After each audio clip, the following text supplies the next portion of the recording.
Hey, everybody. Welcome back in to the Molasses Report. Okay, so kind of off season here, but I did want to bring this up. I have seen Gilmore Girls an unreasonable number of times. Not casually in the background, not just background noise level. I've seen it in seasons of my life. The way you go back and reread a favorite book when something shifts inside you, because you want to know if that book still understands you. And the strange thing about watching something that often is eventually it's not the same show that you had watched previously. It didn't change, but you did. There was a time when this was Rory's story. Now it's Lorelai's. And I can honestly see the day coming where it might be Emily's. People say they love Gilmore Girls because it's cozy, because of the fall leaves, the town meetings, Luke Steiner. I mean, the fast talking, small town charm. And sure, it's comforting. But that's not why people keep rewatching it. People return to the show because it moves slowly. Not the plot, and obviously not the way these characters talk, but in emotion. The relationships in that show don't explode. Failure doesn't exile you in Stars Hollow. It gets absorbed into the rhythm. It's a world where you can mess up, but still belong. And for a long time, I lived in my Rory phase. I was the good kid, the plan kid, the she's going somewhere kid. And humorously, like Rory, I studied journalism. I thought that was the path, the right path, the impressive path. Well, spoiler alert, I didn't do any of that. And to me, I think that's part of why Rory's story hit me so hard. Because her unraveling doesn't feel dramatic. When you live it, it feels kind of slow, like molasses thickening.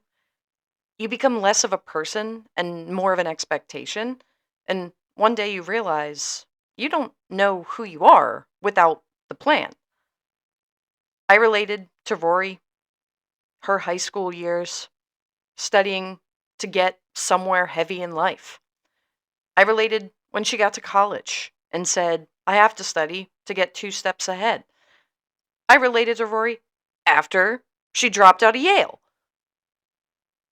But losing and crashing out isn't necessarily a plot twist, it's just a transition.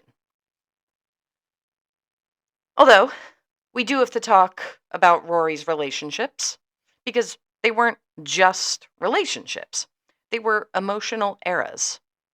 We got to talk about Dean. He was the first boyfriend, and he was good. He was safe, kind, predictable. He liked Rory before the world told her she had to be impressive. And for a first love, Dean was good. There's really no issues we had with him. But then came Jess, the alignment, the bad boy, the one who sees the parts of you that don't fit the plan. He doesn't love your potential, he loves your chaos. Jess disrupted, he challenged, he makes you question the script. And yeah, he wasn't ready, but neither was she.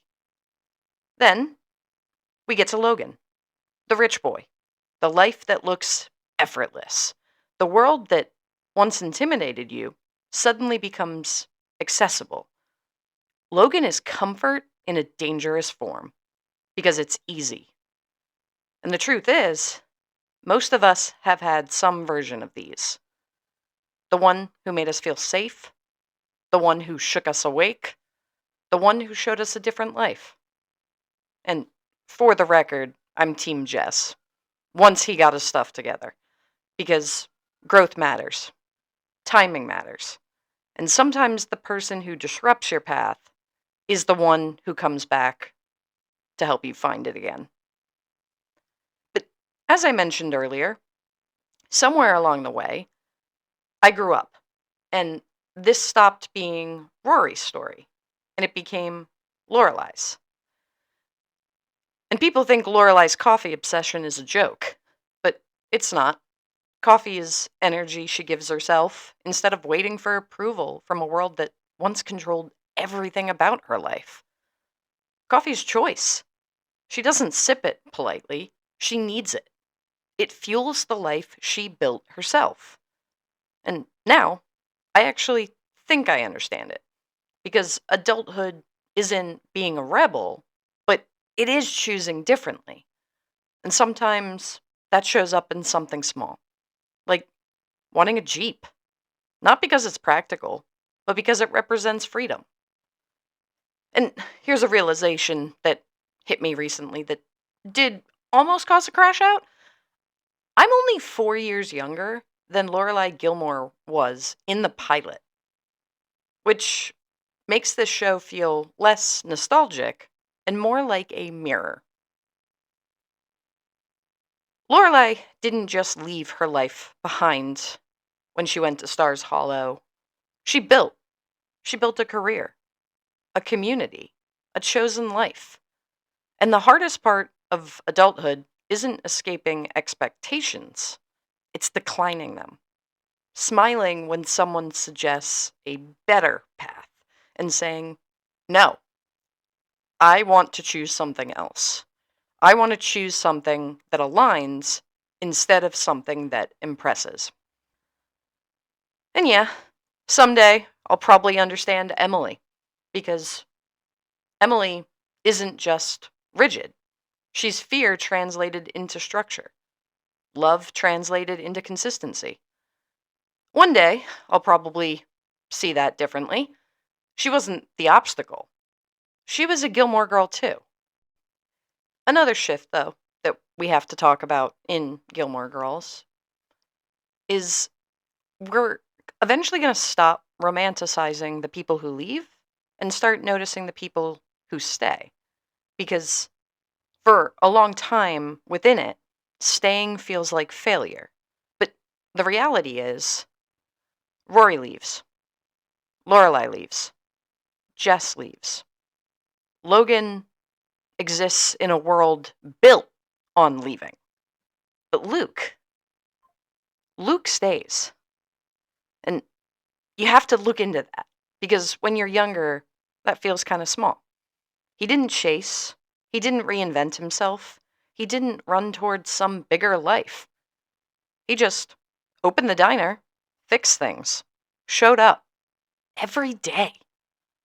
And when you're living in your Rory era, that looks like settling. When you're in your Lorelai era, it actually looks like courage because staying is terrifying.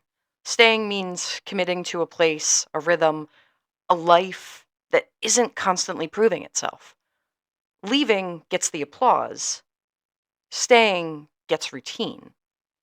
But staying requires a different kind of bravery, the kind that says, I don't need my life to look impressive to know it's mine and to know that I like it. Luke isn't the fantasy, he's the anchor. He represents the life that isn't loud, the love that isn't dramatic, the stability that doesn't announce itself. And maybe that's why Lorelai struggles with him for a few seasons, because chaos feels familiar. Consistency feels vulnerable. It's easier to run towards something exciting than to accept something steady, because steady asks you to trust it. And adulthood, real adulthood, is realizing that the life you build doesn't always come from escape. Sometimes it comes from choosing to remain. Not because you couldn't leave, but because you didn't have to leave. And maybe, just maybe, the real magic of Gilmore Girls is this. You don't outgrow the characters, but you rotate through them. Rory teaches you how to dream. Lorelai teaches you how to choose. Emily teaches you how to hold on. And the show moves slowly enough to meet you wherever you are. So maybe we're not rewatching, maybe we're checking in, seeing who we have become, seeing who we are becoming. Because no matter what phase you're in, you're still a part of that story.